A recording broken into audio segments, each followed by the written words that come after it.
Jadi membahasakan Tuhan bro, sekali lagi jangan pakai diri kita ini yang tidak bisa melakukan apa-apa, jangan, gagal pasti. Dan harus bro yakin juga, tahu juga, jika ada Tuhan yang begitu, yang seperti itu, yang bro bisa telusuri dengan nalar dan logika, saya yakin itu bukan Tuhan bro. Sama seperti saya itu pastinya. Nah, lalu tentang surah, kita buka lagi ya bro. Kita bedah sedikit surah tadi. Surah 38 ya. Surah 38. Surah 28 ayat 30 ya. Nah, di sini bro, ada kata sesungguhnya. Oke, kita lihat ya di dalam kata perkatanya ya. Nah, ini nih bro. Sesungguhnya aku ini menyatakan sesuatu keadaan yang real. Benar ini aku, benar. Sesungguhnya itu amin. Iya, ini benar aku. Nah, kalau bro mengatakan Allahnya tidak ada di balik pohon itu, artinya bukan sesungguhnya. Nyamar atau bohong, ya kan bisa begitu kalau bro menyangkali itu. Ya, jadi gini bro ya. Kita harus juga dalam ranah berdiskusi ya, bukan hanya bro, buat kawan-kawan semua, untuk saya juga pribadi, kita mau berdiskusi ya, kita harus sebelum kita mempertanyakan iman orang lain, kita harus punya bekal. Apa yang kita pertanyakan, bagaimana dengan saya, harus pertanyakan balik terlebih dahulu ke kita, baru kita bertanya ke orang, supaya ketika kita ditanyakan balik tidak gelabakan. Nah, kayak begini kan bro, sesungguhnya aku, benar ini aku, siapa? Allah, aku, ilahu, ya, sesungguhnya ini anakku, ilahu, ya kan? Nah, kalau bro mengatakan itu bukan Allah, ya, kalau bukan Allah, lalu siapa? Apakah Allah berbohong? Lalu di sini ya bro, gini ya, sebentar. Dipanggil di sebelah kanan lembah dari yang diberkahi tempat bawah pohon kayu, tempat yang diberkahi bro. Nah, saya kasih contoh kayak gini ya bro. Ketika malaikat Tuhan, malak Yod-Heh-Vav-Veh berseru kepada Abraham, itu tidak pakai pelindung loh bro, tidak pakai tameng, langsung dari langit. Ya, Abraham, jangan kau apakan anak itu. Nggak pakai tameng. Itu loh berbicara tentang kalau Tuhan Maha Kuasa. Dia mau membuktikan dirinya ada untuk mengidentifikasi supaya dia dikenali, supaya orang bisa tahu dia ada. Ya, tidak perlu pakai tameng, pasti manusia tidak akan melihat, hanya suara yang bisa didengar. Itu pun kalau dia yang kehendaki. Nah, tapi kalau ini pakai tameng sebatang pohon bro. Coba bro bertanya dalam hati, lalu dijelaskan dengan kata inna, sesungguhnya, benar ini aku. Nah, kalau itu hanya sebatas suara, ngapain pakai diberkahi yang sebatang pohon?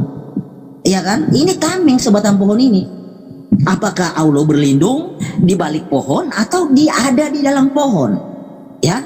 Nah, pertanyaan saya kan, mungkin nggak Allah yang katanya maha besar itu bisa ditudungi oleh pohon? Bisa diselubungi oleh pohon? Mungkin nggak? Oke, silakan bro. Baik. Jadi gini Bang Herdi, ketika Yesus itu datang kepada Bani Israel, dia mengaku sebagai Allah. Rasulullah Muhammad Sallallahu Alaihi Wasallam juga ketika datang pada bangsa Arab, dia juga menyampaikan wahyu dan menyatakan dirinya Allah.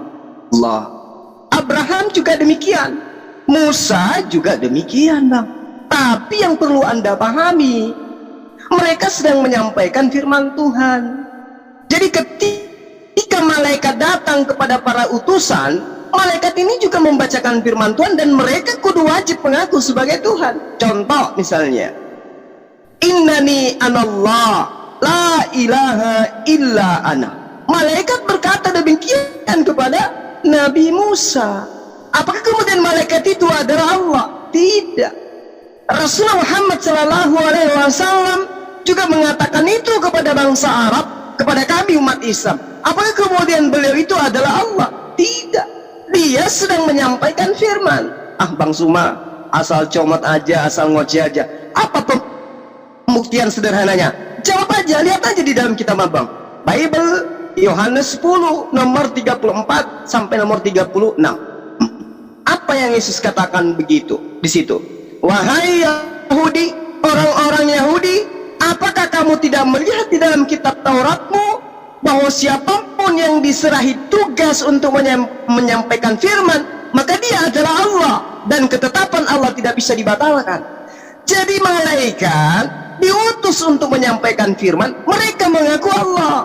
Para nabi diutus untuk menyampaikan firman Allah, mereka mengaku Allah. Para rasul diutus menyampaikan firman Allah, mereka mereka mengaku Allah. Sehingga Yesus pun mengaku Allah, Alfa dan Omega. Sementara Yesus sedang membacakan firman Tuhan. Kalimat Allah yang ia sampaikan, bukan perkataan dari dirinya sendiri. Berdasarkan pengakuannya di dalam Yohanes 12 nomor 49. Aku berkata-kata bukan dari diriku sendiri, melainkan Bapa yang memerintahkan aku untuk mengatakan apa yang harus aku sampaikan dan aku katakan. Valid itu beritanya. Demikian juga baginda Rasulullah Muhammad SAW. Demikian juga Nabi Musa alaihissalam. Demikian juga malaikat yang datang kepada para nabi. Itu loh Bang Handi. Jadi Bang Herdi, jadi dalam pemahaman kami umat Islam, ketika kemudian saya menyeru kepada karyawan saya, maka saya menyeruhnya kepada orang yang ada di sekeliling saya.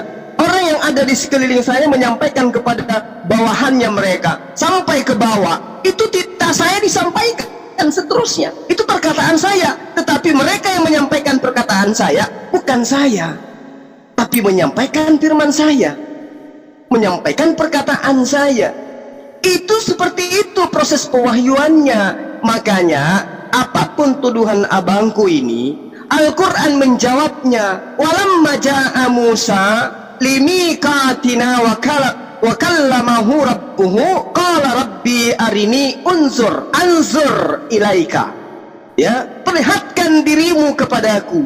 Allah kemudian mengatakan lan tarani walakin inzur ilal jabal fa in istaqarra makan fasawfa tarani. Kamu tidak akan mampu melihatku. Ketika bukit itu masih tetap di tempatnya, barulah engkau bisa melihat aku. Tapi ternyata apa yang terbukti? Apa buktinya? Bukit itu hancur luluh. Musa pun pingsan. Falamma tajalla rabbuhu lil jabal ja'alah ya dakamu wa kharra Musa sa'iqa. Itu jelas. Sa'iqa ini artinya bahwa Nabi Musa tidak mampu. Dia tidak mampu, dia malah pingsan. Dia tidak bisa untuk menatap Allah. Gak bisa dia.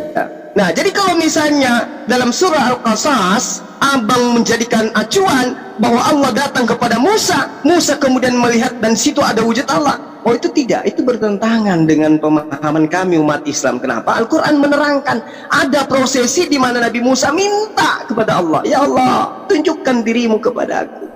Ya, Rabbi arini anzur ilaika, perlihatkan dirimu kepadaku. Tapi Allah katakan, lihat gunung itu. Kalau gunung itu mampu tetap berdiri kokoh, barulah kau bisa melihat aku. Allah memperlihatkan sedikit aja cahayanya, gunung itu meleleh. Apalagi Musa, nggak bisa. Cuman dialognya betul. Allah menyatakan diri dalam penglihatan Musa, betul itu. Ya, itu bercakap-cakap langsung itu. Tapi bercakap-cakapnya tidak laksana makhluk dengan makhluk, tapi percakapannya melalui pewahyuan tanpa perantaraan malaikat.